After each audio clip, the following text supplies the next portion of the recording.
જ્યારે પણ આપણે ગોડાઉન અથવા વેરહાઉસ વિશે વિચારીએ છીએ ત્યારે મગજમાં કેવું ચિત્ર ઊભું થાય છે. એટલે કદાચ શહેરની બહાર આવેલી કોઈ ધૂળ ખાતી જૂની ઇમારત, જાળીવાળા અંધારા ઓરડાઓ, શણના કોથળાઓની આડેધડ થપ્પીઓ અને માલની હેરફેર કરતા મજૂરો. પણ હવે આ ચિત્રને મગજમાંથી કાઢી નાખવાની જરૂર છે. બિલકુલ. આજના સમયમાં એ ચિત્ર સાવ બદલાઈ ગયું છે. હા, આપણે કલ્પના કરીએ એક એવી વિશાળ ચમકતી જગ્યાની જે 5 લાખ સ્ક્વેર ફૂટમાં ફેલાયેલી છે, જ્યાં રોબોટ સામાન ઉઠાવી રહ્યા છે, આર્ટિફિશિયલ ઇન્ટેલિજન્સ સેકન્ડના 1000મા ભાગમાં નક્કી કરી રહ્યું છે કે કયો સામાન કયા ટ્રકમાં જશે, અને સ્માર્ટ સેન્સર્સ દ્વારા છેક ખેતરથી લઈને ડિલિવરી સુધીનું ટ્રેકિંગ થઈ રહ્યું છે. આજે આપણે ભારતના વેરહાઉસિંગ અને કોલ્ડ ચેન મેનેજમેન્ટમાં આવી રહેલી આ જબરદસ્ત ક્રાંતિનું સઘન વિશ્લેષણ કરવા જઈ રહ્યા છીએ. અને આ ચર્ચા કેટલી જરૂરી છે તેનો અંદાજ માત્ર એક આંકડા પરથી લગાવી શકાય છે.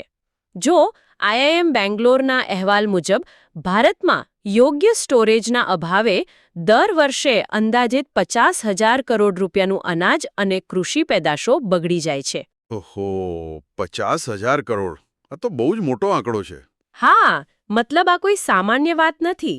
આ માત્ર ઈંટો અને સિમેન્ટની ઇમારતોની વાત નથી. આ ભારતની આર્થિક કરોડરજ્જુની વાત છે. આજના આ વિશ્લેષણ માટે આપણે બહુવિધ સ્ત્રોતોનો અભ્યાસ કર્યો છે, જેમાં IIM Bangalore, Savills, Knight Frank, Mordor Intelligence અને ભારત સરકારના ઔદ્યોગિક નીતિ અને પ્રોત્સાહન વિભાગ એટલે કે DPIITના વિસ્તૃત અહેવાલોનો સમાવેશ થાય છે. બરાબર છે. તો ચાલો આને સમજીએ. જૂના જમાનાના સામાન્ય ગોડાઉનથી લઈને અત્યાધુનિક ગ્રેડ એ લોજિસ્ટિક્સ હબ સુધીની આ સફર કેવી રીતે શરૂ થઈ? જો આપણે એકંદર ભારતીય વેરહાઉસિંગ માર્કેટના આંકડા જોઈએ તો IMARCનો રિપોર્ટ કહે છે કે 2023માં આ માર્કેટ 1378 અબજ રૂપિયાનું હતું, જે 2032 સુધીમાં 3107 અબજ રૂપિયા સુધી પહોંચી જશે. એટલે આવડો મોટો ઉછાળો. આવું અચાનક શું બદલાઈ ગયું? આ ઉછાળા પાછળની સૌથી મોટી ચાવી છે ઈ કોમર્સ ક્ષેત્રનો રાતોરાત થયેલો વિસ્ફોટ. નાઇટ ફ્રેન્કનો ડેટા બતાવે છે કે કુલ વેરહાઉસિંગ સ્પેસમાં ઈ કોમર્સ સેક્ટરનો હિસ્સો 2017માં માત્ર 18% હતો, પણ પછી કોવિડ મહામારી આવી. હા, એ સમયે તો બધું જ ઓનલાઈન થઈ ગયું હતું. સાચી વાત. જે બ્રાન્ડ્સ પહેલા માત્ર દુકાનોમાં માલ વેચતી હતી, તેમને રાતોરાત ઓનલાઈન આવવું પડ્યું. આના કારણે 2021માં ઈ કોમર્સનો હિસ્સો વધીને સીધો 31% થઈ ગયો. દરેક કંપનીને પોતાનો માલ સાચવવા માટે તાત્કાલિક સુરક્ષિત જગ્યા જોઈતી હતી. પણ અહીં જ્યાં સુધી ડેટાની વાત છે, ત્યાં એક બહુ રસપ્રદ વિરોધાભાસ જોવા મળે છે. આટલા મોટા આંકડાઓ હોવા છતાં ભારતમાં માથાદીઠ વેરહાઉસિંગ સ્પેસ માત્ર 0.02 ચોરસ મીટર છે. તેની સામે અમેરિકામાં તે 4.4 ચોરસ મીટર છે. એટલે કે અમેરિકા કરતાં આપણે ત્યાં સ્પેસ નહિવત છે. શું આનું કારણ એ છે કે આપણે ત્યાં ઐતિહાસિક રીતે વિશાળ સપ્લાય ચેનને બદલે સ્થાનિક મંડી કે ગામના બજારો પર વધુ આધાર રાખવામાં આવતો હતો? બિલકુલ સચોટ નિરીક્ષણ છે. દાયકાઓ સુધી આપણી સિસ્ટમ વિકેન્દ્રિત અને સ્થાનિક જ રહી. ખેડૂત માલ પકવે અને સીધો સ્થાનિક મંડીમાં વેચી દે. રાષ્ટ્રીય સ્તરે માલ સ્ટોર કરવાની કોઈ મોટી જરૂરિયાત જ નહોતી. પણ હવે ચિત્ર બદલાયું છે. આજકાલ ગ્રાહકોની અપેક્ષાઓ જુઓ. હા, ઓનલાઈન ઓર્ડર કર્યા પછી બધાને તે જ દિવસે એટલે કે સેમ ડે ડિલિવરી જોઈએ છે. એ જ તો વાત છે. હવે મુંબઈના કોઈ વેરહાઉસમાંથી સુરત કે રાજકોટમાં એ જ દિવસે માલ ન પહોંચાડી શકાય ને. એટલે આને સમજવા માટે હું એક ઉદાહરણ આપું. આ એવું છે કે જાણે આપણે ઘરના માળિયામાં આડેધડ સામાન મૂકવાની જૂની રીત છોડીને હવે એક સ્માર્ટ અને મોડ્યુલર કબાટ અપનાવી રહ્યા છીએ, જ્યાં દરેક વસ્તુની જગ્યા નક્કી છે. હા, અને આ સ્માર્ટ કબાટ ગ્રાહક સુધી પહોંચાડવા માટે કંપનીઓએ હબ એન્ડ સ્પોક મોડલ અપનાવવું પડ્યું છે. આ મોડલમાં મોટા શહેરમાં એક વિશાળ પ્રાદેશિક વેરહાઉસ હોય છે, જેને હબ કહેવાય. અચ્છા, અને ત્યાંથી માલ આગળ જાય. બરાબર. ત્યાંથી ટિયર 2 કે ટિયર 3 શહેરોના નાના ગોડાઉનોમાં એટલે કે સ્પોકમાં માલ મોકલવામાં આવે છે. હવે તો શહેરોમાં જમીનની કિંમતો એટલી આસમાને પહોંચી ગઈ છે કે કંપનીઓ ઇન સિટી અને મલ્ટી સ્ટોરી એટલે કે બહુમાળી વેરહાઉસ બનાવી રહી છે. ચાલો, ઈ કોમર્સ માટે મોટા વેરહાઉસ બની રહ્યા છે એ તો સમજ્યા, પણ આધુનિક સુવિધાઓનો સૌથી મોટો અભાવ એવી જગ્યાએ છે જ્યાં તેની સૌથી વધુ જરૂર છે. આપણી ખેતી. આપણે 50,000નું લેપટોપ બહુ સારી રીતે સાચવીએ છીએ, પણ દેશનું અનાજ કેમ ખુલ્લામાં સડી રહ્યું છે? એ જ તો સૌથી મોટી વિડંબના છે. જ્યારે ડુંગળી કે ટમેટાના ભાવ અચાનક આસમાને પહોંચી જાય છે અને ઘરનું બજેટ ખોરવાઈ જાય છે, ત્યારે તેની પાછળ આ વેરહાઉસિંગનો અભાવ જ સૌથી મોટો ભાગ ભજવે છે. આપણે શરૂઆતમાં જ વાત કરી કે IIM બેંગ્લોરનો રિપોર્ટ સ્પષ્ટ કહે છે કે યોગ્ય સ્ટોરેજના અભાવે આપણે દર વર્ષે 12થી 16 મિલિયન ટન અનાજ ગુમાવીએ છીએ. આ પરિસ્થિતિને સુધારવા શું થઈ રહ્યું છે? આ નુકસાન અટકાવવા માટે હાલમાં સપ્લાય ચેઇનમાં મુખ્યત્વે 3 સ્તરની ટેકનોલોજી કામ કરી રહી છે. પહેલું સ્તર છે આપણા પારંપરિક ગોડાઉન. જે આપણે સામાન્ય રીતે ગામડાઓમાં જોતા હોઈએ છીએ. હા, જ્યાં સામાન્ય રીતે કોથળાઓમાં અનાજ ભરીને રખાય છે. બીજું સ્તર છે CAP, એટલે કે કવર એન્ડ પ્લિન્થ સ્ટોરેજ. આ એક અસ્થાયી રીત છે જેમાં ખુલ્લા મેદાનમાં લાકડાના પ્લેટફોર્મ પર અનાજની બોરીઓ મૂકીને તેને માત્ર એક તાડપત્રીથી ઢાંકી દેવામાં આવે છે. અરે એક મિનિટ, ખુલ્લા મેદાનમાં માત્ર તાડપત્રીથી ઢાંકવું, શું આ ઉંદરો અને વરસાદ માટે ખુલ્લું આમંત્રણ નથી? અને કોઈ સુરક્ષિત પદ્ધતિ કેવી રીતે કહી શકાય? ખરેખર તો તે સુરક્ષિત નથી જ, અને મોટાભાગનું નુકસાન આ CAP સ્ટોરેજમાં જ થાય છે. એટલા માટે જ હવે આપણે ત્રીજા સ્તર તરફ જઈ રહ્યા છીએ, જે છે આધુનિક સ્ટીલ સાયલોઝ. અડાણી એગ્રી લોજિસ્ટિક્સ જેવા મોટા ખેલાડીઓ હવે વિશાળ સ્ટીલના ટાવર બનાવી રહ્યા છે. પેલા મોટા ડબ્બા જેવા દેખાય છે એ જ ને? હા, બિલકુલ. આ સાયલોઝમાં અનાજ છૂટું ભરવામાં આવે છે. અંદર તાપમાન અને ભેજ માપવા માટે અત્યાધુનિક સેન્સર લાગેલા હોય છે. જો અંદર જરા પણ ગરમી વધે તો ઓટોમેટિક કુલિંગ સિસ્ટમ ચાલુ થઈ જાય છે. આ ટેકનોલોજીના કારણે અનાજ 2 થી 3 વર્ષ સુધી બિલકુલ બગડતું નથી. આ સાંભળવામાં બહુ જ આધુનિક લાગે છે, પણ મારો એક સવાલ છે, શું આ સ્ટીલ સાયલોઝનો ખર્ચ નાના ખેડૂતોને ખરેખર પોસાય છે? કે પછી આ માત્ર મોટા કોર્પોરેટ્સનો જ ખેલ છે? કારણ કે ભારતમાં તો 80%થી વધુ ખેડૂતો નાના અને સીમાંત છે. આ બહુ જ સારો પ્રશ્ન છે, અને આનો ઉકેલ લાવવા માટે કેટલીક નવીનતાઓ થઈ રહી છે. હું એક ઉદાહરણ આપું. અપના ગોદામ નામનું એક સ્ટાર્ટઅપ બહુ ગ્રાઉન્ડ લેવલ પર કામ કરી રહ્યું છે. અચ્છા, એ લોકો શું કરે છે? તેઓ બંધ પડી ગયેલી જૂની ફેક્ટરીઓ શોધીને તેને વેરહાઉસમાં ફેરવી રહ્યા છે. અને નાના ખેડૂતોના અનાજને સાચવવા માટે તેઓ હર્મેટિક બેગ્સનો ઉપયોગ કરે છે. આ એવી સ્પેશિયલ બેગ્સ છે જેમાંથી ઓક્સિજન સંપૂર્ણપણે ખેંચી લેવામાં આવે છે. ઓહો, ઓક્સિજન કાઢી લેવાનો? હા, ઓક્સિજન જ ન હોય એટલે અનાજમાં જીવાત પડવાનો કોઈ ડર રહેતો નથી, અને તે પણ બહુ જ ઓછા ખર્ચે. આ ખરેખર કમાલની વાત છે. એટલે કે નાના ખેડૂતો માટે પણ ઉકેલ તો છે જ, પણ જો આ રીતે મોટી વ્યાપક સ્ટોરેજ ક્ષમતા ઊભી થાય તો શું તેનાથી બજારમાં અનાજના ભાવોમાં થતી અફરાતફરી રોકી શકાય છે? ચોક્કસપણે. RIMBના ડેટા દર્શાવે છે કે જ્યારે ખેડૂતો પાસે પોતાનો પાક સુરક્ષિત રીતે સંગ્રહ કરવાની વ્યવસ્થા હોય, ત્યારે તેમને લણણી પછી તરત જ નીચા ભાવે માલ વેચવાની ફરજ પડતી નથી, જેને અર્થશાસ્ત્રની ભાષામાં ડિસ્ટ્રેસ સેલ કહેવાય છે. બરાબર, એટલે મજબૂરીમાં સસ્તામાં માલ કાઢી નાખવો પડે એવું નહીં. બિલકુલ નહીં. ખેડૂત પોતાનો માલ ગોડાઉનમાં મૂકી રાખે છે અને જ્યારે બજારમાં સારો ભાવ મળે ત્યારે જ વેચે છે. વિશ્લેષણ સ્પષ્ટ બતાવે છે કે વેરહાઉસની ક્ષમતા વધવાથી ઘઉં અને મસૂર જેવા પાકોમાં ભાવની અસ્થિરતા, એટલે કે પ્રાઇસ વોલેટિલિટીમાં નોંધપાત્ર ઘટાડો જોવા મળ્યો છે.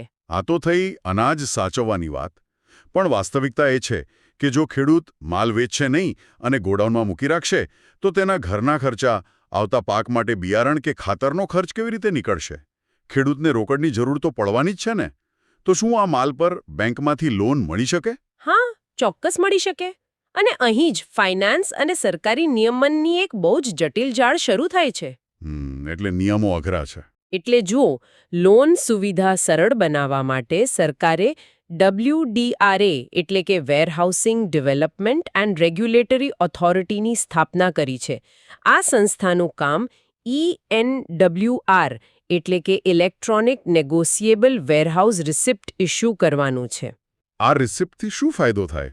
આ એક પ્રકારની ડિજિટલ પહોંચ છે જે ગેરંટી આપે છે કે તમારું આટલું અનાજ ચોક્કસ વેરહાઉસમાં સુરક્ષિત છે.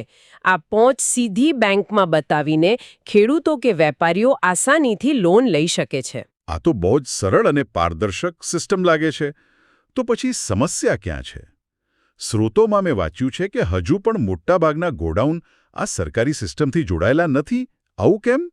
અહીં સમજવા જેવી વાત એ છે કે નીતિ બનાવવી અને ગ્રાઉન્ડ પર તેનો અમલ કરવો આ બંનેમાં જમીન આસમાનનો ફેર હોય છે. સાચી વાત છે. સમસ્યા એ છે કે આ ENWR ઇસ્યુ કરવા માટે વેરહાઉસ માલિકે તે પહોંચની કુલ વેલ્યુના 3% જેટલી રકમ સિક્યોરિટી ડિપોઝિટ તરીકે ઓથોરિટી પાસે જમા કરાવવી પડે છે. હવે ગણતરી કરો, જો કોઈ વેરહાઉસમાં 10 કરોડ રૂપિયાનો માલ પડ્યો હોય તો તેના 3% એટલે કે 30 લાખ રૂપિયા વેરહાઉસ માલિકે રોકડા બ્લોક કરવા પડે. આટલો મોટો આર્થિક બોજ કોઈ ઉઠાવવા માંગતું નથી. અરે, એટલે આ તો એવું થયું કે WDRA હાઈવે પર મૂકેલા એક એવા ટોલ બૂથ જેવું છે જેનો ઉદ્દેશ્ય રસ્તો સુરક્ષિત કરવાનો છે, પણ ટોલ ટેક્સ એટલે કે પેલી 3% ડિપોઝિટ એટલી બધી વધારે છે કે લોકો જૂના, કાચા અને જોખમી રસ્તે જવાનું વધુ પસંદ કરી રહ્યા છે. હા, બિલકુલ. આ બહુ જ સચોટ ઉદાહરણ છે. તો પછી આ ગોડાઉન માલિકો લોન માટે શું જુગાડ કરે છે? આ 3%ના નિયમથી બચવા માટે તેઓ ખાનગી કોલેટરલ મેનેજર્સનો આશરો લે છે. આ એવી ખાનગી એજન્સીઓ છે જે વેરહાઉસમાં રહેલા માલની ગુણવત્તા અને જથ્થાની બેંકોને સીધી ગેરંટી આપે છે. અચ્છા, એટલે વચેટિયા જેવું કામ કરે. હા, આનાથી ખર્ચ થોડો વધે છે, પણ પેલા 30 લાખ રૂપિયા એકસાથે બ્લોક થતા બચી જાય છે. અને નવાઈની વાત એ છે કે બેંકો પણ સરકારી સિસ્ટમ કરતાં આ ખાનગી કોલેટરલ મેનેજર્સ પર વધુ ભરોસો મૂકે છે, કારણ કે તેઓ નુકસાનની સંપૂર્ણ જવાબદારી લેવા તૈયાર હોય છે. જ્યાં સુધી સરકાર આ નિયમો સુગમ નહીં બનાવે ત્યાં સુધી આ સેક્ટર અસંગઠિત જ રહેશે. ખરેખર જમીની વાસ્તવિકતા અને પોલિસી વચ્ચેનું આ અંતર સમજવું બહુ જરૂરી છે. આગળ આપણે કોલ્ડ ચેન સેક્ટરની વાત કરીશું, પણ તે પહેલા એક નાનકડી વિનંતી. જો શ્રોતાઓને આ સઘન વિશ્લેષણ પસંદ આવી રહ્યું હોય અને આવા વધુ જટિલ આર્થિક વિષયોને સરળતાથી સમજવાની મજા આવતી હોય તો કૃપા કરીને આ શોને લાઇક, શેર અને અમારી ચેનલને સબસ્ક્રાઇબ કરવાનું ચૂકશો નહીં. શ્રોતાઓનો સહકાર જ અમને આવા નવા અને રસપ્રદ વિષયો પર ઊંડાણપૂર્વકની ચર્ચા લાવવા માટે પ્રોત્સાહિત કરે છે. ચોક્કસ, સબસ્ક્રાઇબ કરવાનું ભૂલતા નહીં. તો ચાલો ફરીથી આપણા વિષય પર આવીએ. સામાન્ય સૂકા અનાજના સંગ્રહના પડકારો તો આપણે જોયા, પણ હવે એવા ઉત્પાદનો તરફ જઈએ જેને સતત તાપમાન નિયંત્રિત સંગ્રહની જરૂર છે. એટલે કે દૂધ, ફળો, શાકભાજી અને દવાઓ, જેને આપણે કોલ્ડ ચેઇન કહીએ છીએ. હા, આ સેક્ટર બહુ જ મહત્વનું છે. સેવિલ્સના રિપોર્ટના આંકડા જોઈએ તો ભારત ફળો અને શાકભાજીના ઉત્પાદનમાં વિશ્વમાં બીજા ક્રમે છે અને દૂધના ઉત્પાદનમાં તો આપણે પ્રથમ ક્રમે છીએ. આ સેક્ટર 12.94%ના કમ્પાઉન્ડ એન્યુઅલ ગ્રોથ રેટ એટલે કે CAGR થી વધી રહ્યો છે. આંકડાઓ સારા દેખાય છે, પણ અંદરની વાસ્તવિકતા બહુ વિરોધાભાસી છે. કેવી રીતે? ભારતમાં લગભગ 7,916 કોલ્ડ સ્ટોરેજ છે, પણ આશ્ચર્યની વાત એ છે કે આ કુલ ક્ષમતામાંથી 72% ક્ષમતા માત્ર ને માત્ર 4 રાજ્યોમાં જ કેન્દ્રિત છે: ઉત્તર પ્રદેશ, પશ્ચિમ બંગાળ, ગુજરાત અને પંજાબ. આ તો બહુ વિચિત્ર કહેવાય. દેશ આટલો મોટો છે, દક્ષિણ ભારતમાં આટલા ફળો થાય છે, તો પછી 72% કોલ્ડ સ્ટોરેજ માત્ર આ 4 જ રાજ્યોમાં કેમ? આની પાછળનું એક જ કારણ છે: બટાકા. બટાકા? હા, આ 4 રાજ્યો બટાકાના સૌથી મોટા ઉત્પાદકો છે અને બટાકાને લાંબા સમય સુધી સાચવવા માટે કોલ્ડ સ્ટોરેજની સખત જરૂર પડે છે. એટલે ઐતિહાસિક રીતે જ્યાં બટાકા ઉગ્યા ત્યાં જ કોલ્ડ સ્ટોરેજ બન્યા. બાકીના ભારતમાં અને અન્ય પાકો માટે કોલ્ડ સ્ટોરેજની હજુ પણ ભારે અછત છે. અને આ અછત પાછળનું મુખ્ય કારણ કદાચ તેને ચલાવવાનો તોતિંગ ખર્ચ છે, બરાબર ને? રિપોર્ટ સ્પષ્ટ કહે છે કે ભારતમાં કોલ્ડ સ્ટોરેજ ચલાવવાનો વીજળી અને ઊર્જાનો ખર્ચ કુલ ખર્ચના 25થી 30% જેટલો આવે છે, જ્યારે પશ્ચિમી દેશોમાં આ ખર્ચ માંડ 10% હોય છે. બિલકુલ, આ તફાવત બહુ મોટો છે. જો આપણે પેલેટના હિસાબે ગણીએ તો પશ્ચિમી દેશોમાં એક પેલેટનો માસિક ખર્ચ $3 છે, જ્યારે ભારતમાં તે $8થી $9.5 જેટલો ઊંચો છે. એટલે કે આપણો ખર્ચ સીધો 3 ગણો વધારે છે. આ તો એવી વાત થઈ કે તમારી પાસે દુનિયાનું સૌથી મોટું ફ્રિજ છે, પણ તેનું લાઇટ બિલ એટલું મોટું આવે છે કે ફ્રિજ ચલાવવામાં જ તમારા ખિસ્સા ખાલી થઈ રહ્યા છે. તો શું આ મોંઘવારી કોલ્ડ ચેનના વિકાસને ગુંગળાવી રહી છે? હા, ઊંચો ખર્ચ એ મોટો પડકાર છે. જમીનની ઊંચી કિંમત અને આપણા દેશમાં વીજળીની અનિયમિતતા, આ બંને બાબતો નફાને ખાઈ જાય છે. સામાન્ય વેરહાઉસ કરતાં રેફ્રિજરેટેડ સુવિધાઓનું ભાડું 60% સુધી વધુ હોય છે. એટલે વેપારીઓને મોંઘું તો પડે જ. આમ છતાં આ ક્ષેત્ર અટક્યું નથી કારણ કે તેની સામે માંગ પણ અકલ્પનીય રીતે વધી છે. ખાસ કરીને કોવિડ પછી રસી વિતરણ અને ફાર્માસ્યુટિકલ સેક્ટરના ઉછાળાએ કોલ્ડ ચેનને નવજીવન આપ્યું છે. અહીં એક બહુ મોટો નીતિગત નિર્ણય એ લેવાયો છે કે સરકારે કોલ્ડ ચેનને ઇન્ફ્રાસ્ટ્રક્ચર સ્ટેટસ આપ્યું છે. આ ઇન્ફ્રાસ્ટ્રક્ચર સ્ટેટસનો સામાન્ય વેપારી માટે શું અર્થ થાય? એનાથી શું ફાયદો? આનો સીધો અર્થ એ છે કે જો કોઈ કોલ્ડ સ્ટોરેજ બનાવવા માંગતું હોય તો તેમને બેંકો પાસેથી રસ્તા કે પુલ બનાવવા માટે જે સસ્તા દરે અને લાંબા ગાળા માટે લોન મળે છે તેવી જ શરતોએ લોન મળી શકશે. આ નીતિગત ટેકાએ ખાનગી રોકાણકારો માટે રસ્તા ખોલી નાખ્યા છે. અચ્છા, અને ખર્ચ વધુ છે પણ સામે ટેકો પણ મળી રહ્યો છે. અત્યાર સુધી આપણે જોયું કે આખી વ્યવસ્થા બહુ જ જટિલ છે અને ભૌતિક મર્યાદાઓ પણ છે. તો આ બધામાંથી બહાર આવવાનો ભવિષ્યનો રસ્તો શું છે? સોર્સ ટ્રેસનો રિપોર્ટ દર્શાવે છે કે આનો ઉકેલ માત્ર ડિજિટલ ક્રાંતિમાં જ છે. સપ્લાય ચેઇન હવે એક જગ્યાએથી ચાલવાને બદલે વિકેન્દ્રિત બની રહી છે અને તેમાં ટેકનોલોજી બહુ મોટો ભાગ ભજવી રહી છે. બિલકુલ. અને સરકાર પણ આમાં પાછળ નથી. DPIITના ડેટા મુજબ હવે આખા સેક્ટરમાં ડિજિટલાઇઝેશન લાગુ થઈ રહ્યું છે. અત્યારે ગેટ ઓટોમેશન માટે ફાસ્ટેગ API, રેલવે ફ્રેટ માટે FOIS API, ડ્રોન માટે CS-UAS સર્ટિફિકેશન અને QCI દ્વારા હાઇજીન રેટિંગ ઓડિટ જેવી સિસ્ટમ્સનો વ્યાપક ઉપયોગ શરૂ થઈ ગયો છે. અરે એક મિનિટ. આ ફાસ્ટેગ API, FOIS, CS-UAS જરા ધીમે. આ બધું શ્રોતાઓ માટે ઉપરથી જઈ રહ્યું છે. જરા સરળ ભાષામાં સમજાવશો કે આ બધી સિસ્ટમ્સ જમીન પર કઈ રીતે કામ કરે છે? માફ કરજો, આ થોડું ટેકનિકલ થઈ ગયું. ચાલો સરળતાથી સમજીએ. ફાસ્ટેગ API એટલે જેમ હાઈવે પર ટોલ પ્લાઝા પરથી પસાર થઈ અને સ્કેનર ફાસ્ટેગ વાંચીને આપમેળે ગેટ ખોલી દે છે, બરાબર ને? હા, એ તો આપણે રોજ જોઈએ છે. બસ એ જ રીતે હવે ટ્રક વેરહાઉસના ગેટ પર આવે એટલે રોકવાની જરૂર નથી. ગેટ ઓટોમેટિક ખુલી જાય અને સિસ્ટમમાં નોંધાઈ જાય કે માલ આવી ગયો છે. બીજું છે FOIS એટલે કે ફ્રેટ ઓપરેશન્સ ઇન્ફોર્મેશન સિસ્ટમ. આ રેલવેની સિસ્ટમ છે. એનાથી શું ખબર પડે? આનાથી વેરહાઉસના મેનેજરને કમ્પ્યુટર પર જ ખબર પડી જાય છે કે માલગાડીનું ભાડું કેટલું થશે અને ટ્રેન અત્યારે ક્યાં પહોંચી છે. અને ત્રીજું જે મેં કહ્યું CS-UAS એ ડ્રોન સુરક્ષા માટેનું સર્ટિફિકેટ છે. ભવિષ્યમાં જ્યારે દવાઓ કે નાનો સામાન ડ્રોન દ્વારા ડિલિવર થશે ત્યારે તે ડ્રોન સુરક્ષિત છે કે નહીં તે આ સર્ટિફિકેટ નક્કી કરશે. વાહ! એટલે કે હવે વેરહાઉસ એ માત્ર 4 દિવાલો અને છત નથી રહ્યા, પણ એક જીવંત કમ્પ્યુટર બની ગયા છે.